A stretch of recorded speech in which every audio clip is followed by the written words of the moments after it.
What's up everyone, welcome to this video. In this video I will show you how to alphabetize your Galaxy S25 Ultra apps for faster access and save time.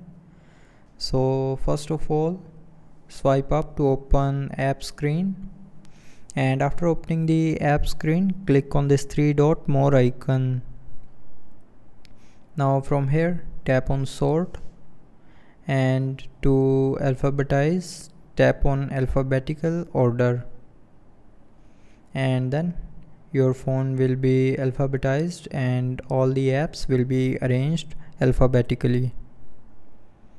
Now if you want to set the sort back to the custom, then tap on this three dot more icon again, then tap on sort, and from here select custom order.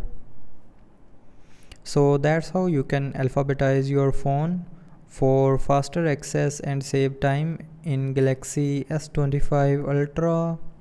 So I hope you liked the video. Thanks for watching.